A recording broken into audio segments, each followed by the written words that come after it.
चुनाव मतदान खत्म होते ही मुख्यमंत्री भजन लाल शर्मा बीजेपी कार्यालय पहुंचे हैं। दूसरे चरण का मतदान खत्म हुआ है। मतदान खत्म होते ही सीएम भजन लाल शर्मा भारतीय जनता पार्टी के कार्यालय पहुंचे हैं। प्रदेश मुख्यालय जयपुर में अहम बैठक चल रही है, मुख्यमंत्री वहां पहुंचे हैं। मतदान खत्म होने के बाद अंदरूनी ये बैठक भारतीय जनता पार्टी की, जिसमें प्रदेश के मुख्यमंत्री भजन लाल शर्मा पहुंचे हैं। दूसरे चरण का मतदान खत्म होते ही प्रदेश मुख्यालय जयपुर में भजन लाल शर्मा पहुंचे हैं, भाजपा कार्यालय, जहां पर अहम बैठक चल रही है।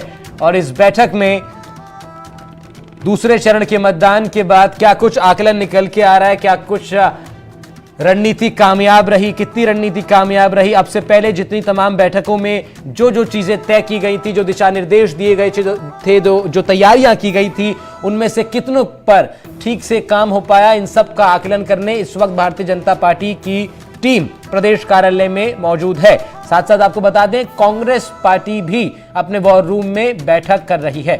फिलहाल प्रदेश मुख्यालय पहुंचे हैं भजन लाल शर्मा, भाजपा कार्यालय पहुंचे हैं प्रदेश मुख्यालय जयपुर में, जहां पर एक अहम बैठक चल रही है। सुशांत पारेख हमारे संवाददाता फोन लाइन पर हमारे साथ जुड़ रहे हैं।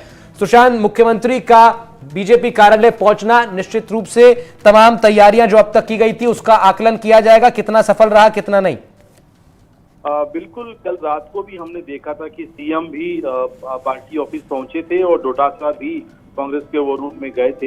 एक तरीके से आज वोट प्रतिशत बढ़ा है, उसका आकलन करने के लिए कि कहां पर बढ़ा है और किसका फायदा किसको मिल रहा है, कौन सा वर्ग ऐसा है जो घरों से आज ज्यादा निकला है।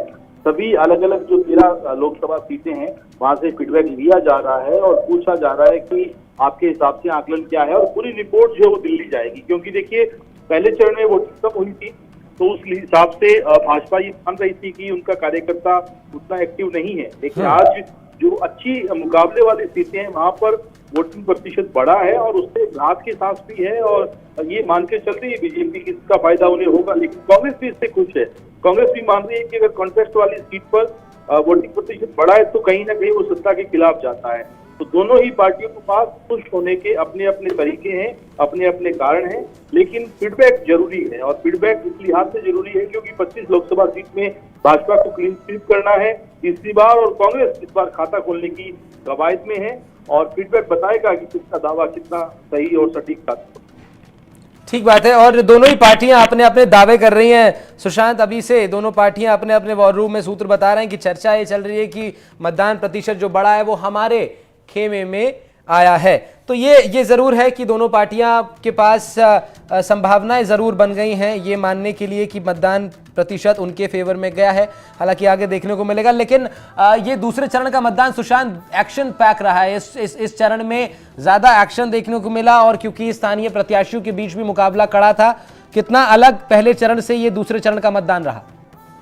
देखिए, दूसरे चरण में भी 4-5 सीटें ऐसी थी जहां पर भाजपा के लिए कड़ी चुनौती थी, चाहे वो बांसवाड़ा की सीट हो या फिर बाड़मेर जैसलमेर की सीट हो, टोंक सवाई माधोपुर हो, कोटा बूंदी की सीट हो।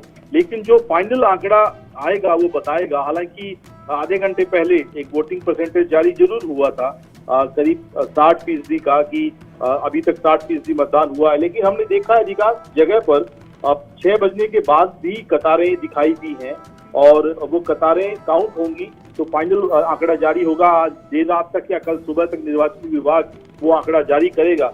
वो फाइनल स्कोर ही बताएगा कि किसके दावे में कितना दम है। वोटिंग प्रतिशत अगर बढ़ा भी है तो किस वजह से बढ़ा है, कौन से वर्ग की वजह से बढ़ा है, क्या मोदी को तीसरी बार पीएम बनाने के लिए लोगों ने वोट किया है या सत्ता विरोधी उसका मकसद है। ये सारे सवाल हैं जिनका फाइनल आंकड़ा आने के बाद ही जवाब मिल पाएगा। बिल्कुल सुशांत, बहुत शुक्रिया आपका तमाम जानकारी के लिए।